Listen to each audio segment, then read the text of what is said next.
As most of the NFL begins training camp today, the Broncos enter week 2. It's all fun and games for the fans here, but the players are fighting through fatigue as the team builds toughness, both physically and mentally. And we have it all covered coming up on Broncos Training Camp 2019, powered by Ford. Hello, and thank you for joining us for Day 7 of Broncos Camp. I'm Phil Milani, alongside Matt Boyer and Steve Atwater. Finally got a chance to see Emmanuel Sanders participate in 7-on-7 drills. Nice to see him take a step in his recovery. It's a small step, but it's an important one, because when you think about where we were at the end of last season, Steve, the Achilles injury taking Sanders, out of things, that's, for some guys, an 11-month injury, but here we are at the end of July, and he's looking pretty good. We've seen the IG stories where he's cutting well. Right. We saw him yesterday. He looked good. It's pretty remarkable. Yeah, when I saw his first video, it looked like he's a little bit herky-jerky running, and then, later on he looked a lot better, and then seeing him out here in the field, you can't even tell that he had a surgery back in November, so we're extremely happy for him and can't wait to see him go full go. Sanders had a big smile on his face after practice. He was pleased with the progress, but he knows he still has a ways to go. Just talking with the trainers and just knowing that we have plenty of time, and week 1 is the most important thing. There's really no rush. I do want to get back out here. I do want to, go one-on-ones and talk smack to Chris Harris and, be myself. But at the same time, it's a process, and I got to respect that process. He'll be back soon enough going against Chris Harris Jr. down there in practice. Let's head down to the field and check in with Alexis Perry. Alexis, it seems like Sanders' sidekick has a case of the drops. Yeah, Cortland Sutton does have a case of the dropsies right now, but he's not the only one struggling to hold on to the ball. Really, this entire young receiving corps is in the exact same boat. So they are fully aware of what is expected of them and that their performance in camp so far has been truly unacceptable. So how does Sutton and the rest of these guys get back on track? Take a listen. I think, honestly, it's just a focus. It's just a focus. A lot of times we get out there and, we're going 5-6 plays in a row. You just have to fight through it and be able to tell yourself, look, I got to stop. I can't be selfish on this play and think, hey, I'm so tired on this. It's like the O-line's blocking their butt off so that Joe can get the ball off, and the running backs are picking up linebackers or getting out, checking wide or whatever. So we can't be selfish on those plays even if you're tired. It could be 7th, 8th play in a row. If the ball comes our way, we have to make those plays. Head coach Vic Fangio put it simply yesterday. He said he just wants to see these guys catch the ball when they're supposed to catch the ball. He also wants to see this offense being consistently efficient, but you guys, it's still a work in progress. Thank you very much, Alexis. Yeah, nice to see Emmanuel Sanders give a boost to that wide receiving core there. One guy we haven't seen come back from injury just yet is Todd Davis, and guys continue to cycle through his spot, maybe a competition for that backup job there. Unquestionably, though, he's the starter. He's demonstrated his ability to lead that defense. So when he gets back, I don't have any worries about when he does get back. But until then, Steve, you've got guys like Alexander Johnson, Joe Jones, who are going to be kind of challenging for that spot. A huge thing for me personally is just to see how those guys play on special teams as well. We know that Joe Jones can play well on special teams. Alexander Johnson, on the other hand, has demonstrated a great ability to cover tight ends. So there's some jockeying there for that open position. Yeah, there's definitely going to be a battle for that third, and if they keep 4 inside linebackers, those 2 positions there with Alexander Johnson, with Keyshawn Bierria, Joe Jones, and then Josh Watson, the inside linebacker. Those guys are putting up a nice battle as well. But, yeah, the position belongs to Todd Davis. So, we got to kind of temper our enthusiasm and excitement. But and we've really seen Josie Jewell, the other starter, take his game to another level. Well, when he was a rookie coming out of Iowa, we knew he could tackle. He was one of the most prolific tacklers in college football. On first and second down, you knew he could stop the run. There were a couple of question marks, though, as to what he could do in coverage. Last year, struggled a bit, came around at the end of the season. But this year, especially in camp, Steve, I think he's done a great job kind of, picking his spots, identifying plays much quicker than he was last year. So I think we've definitely seen some improvement from him. Yeah, we've definitely seen the improvements. He's gotten stronger, a little bit faster. But I think from watching his college film at Iowa, he always did a nice job of covering when they were in zone coverage. He only had problems when they had man-to-man coverage. And as you know, we disguise a lot. Teams don't really know when we're doing man-to-man. So it's going to help out quite a bit for all the linebackers. Jewell even got a rare compliment from head coach Vic Fangio after practice. Josie's been on top of this stuff from day one. I think every day, although he's been pretty sharp, he learns something new, a thing or two every day that's new to him, or an adjustment or a route that he hadn't seen yet, and it's good for him. But he's doing very well. Day 7 of training camp just getting underway here. I see Josie Jewell going through his stretches. It's time for a quick break, but when we come back, we saw our first scuffle of training camp. We'll hear from those involved.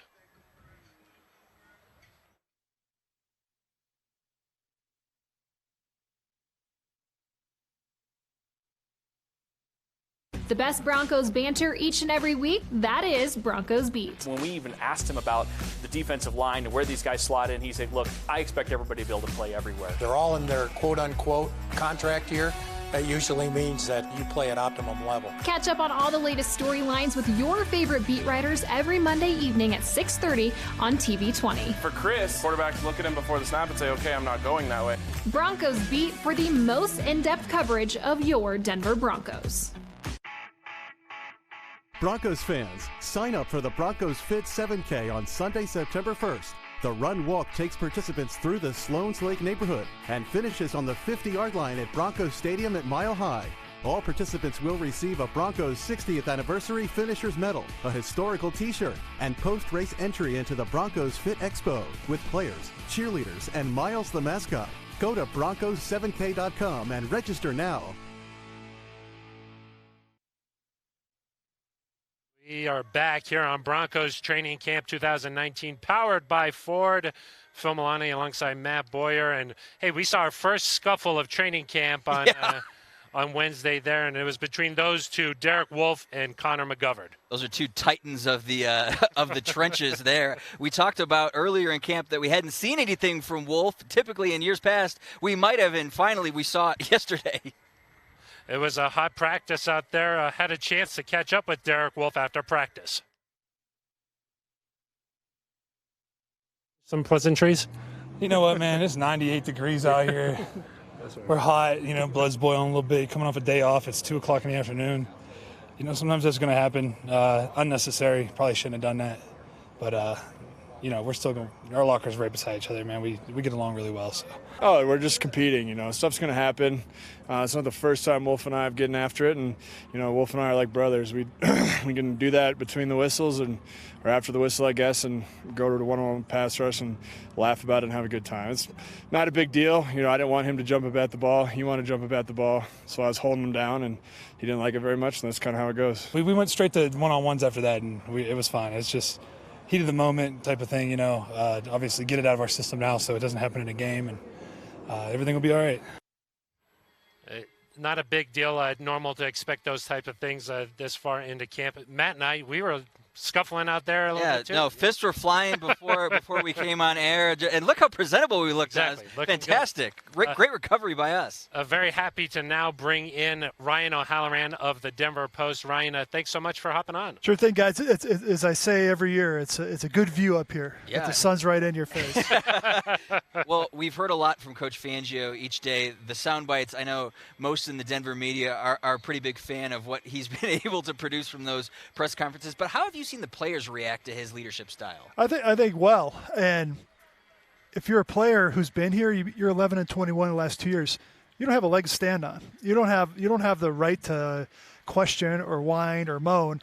So, you know, I've used this analogy a couple of times on radio around the country. Is last year, let's say practice started at 9:15, they'd be stretching. Starters would still be coming on the field. No accountability. 9:15. These guys are out here like at 9 today. So, I mean, it's 0-0, but you can tell he's a veteran guy who has the respect of his team. We read your daily training camp recaps. A lot of detail goes into those. We've seen Joe Flacco, some days good, some days bad.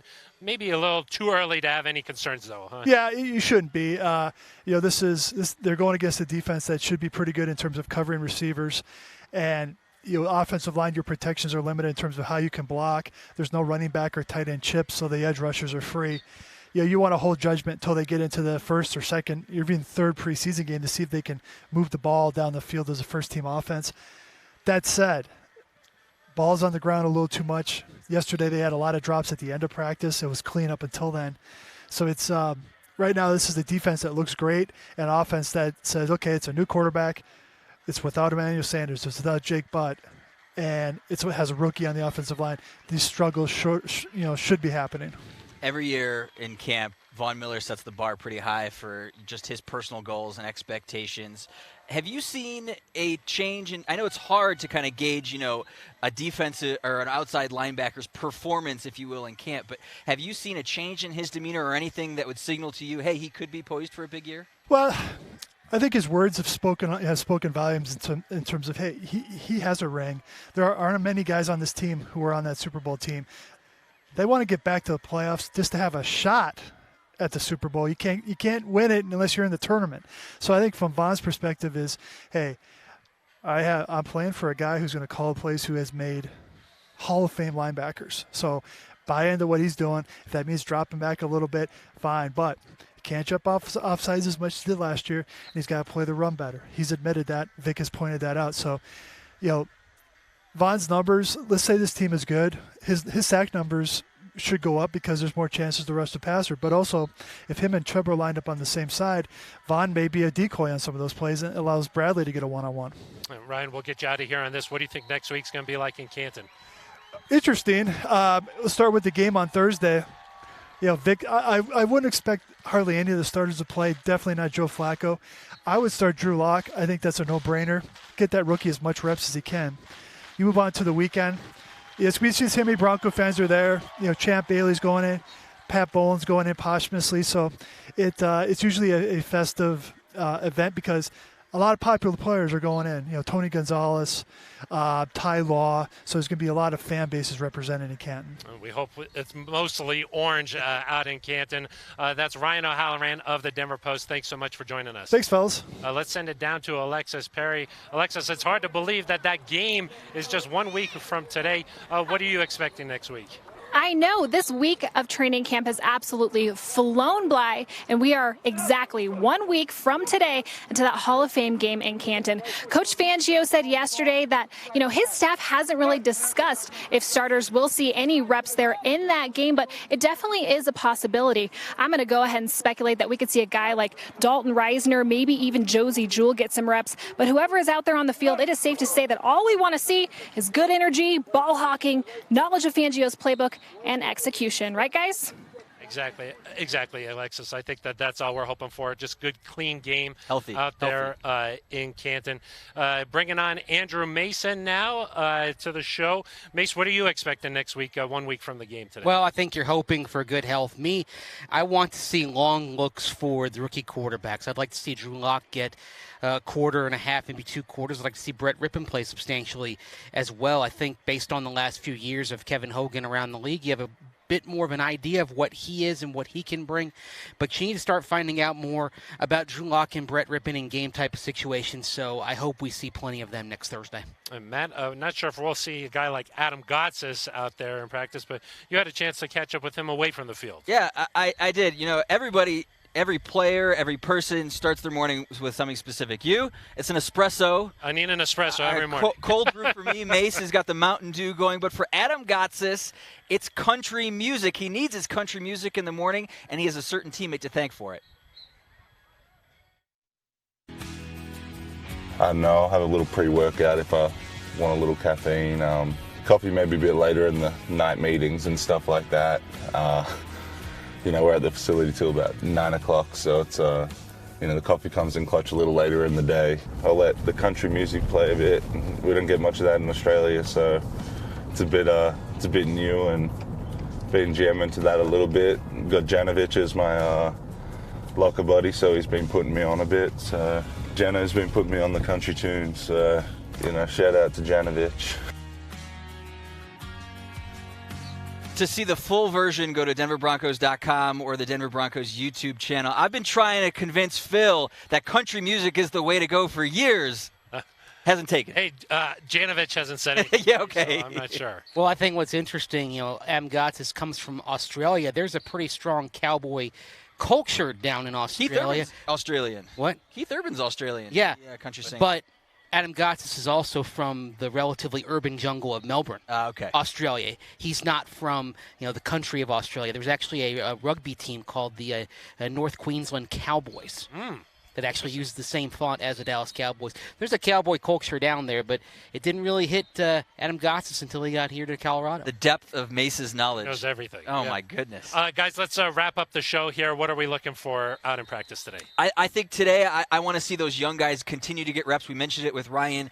Those young quarterbacks are going to play a lot in the Hall of Fame game. Let's continue to see them get reps and see how they progress. It's a good chance for some of the receivers down the depth chart because Deshaun Hamilton's not out there. Emmanuel Sanders is still being eased back into work. So Trinity Benson is a player that I think has the opportunity to have a big day today. Alexis, your thoughts down there? Eyes are on the offense right now. The defense, they do look solid, but I do want to see that receiving core start to actually catch the ball here, get some progress with those young quarterbacks. All right, thank you very much. Day 7 of Broncos Camp out here. Our thanks to Ryan O'Halloran for jumping on, also Steve Atwater, and for Andrew Mason, Matt Boyer. I am Phil Milani, and this has been Broncos Training Camp 2019, powered by Ford.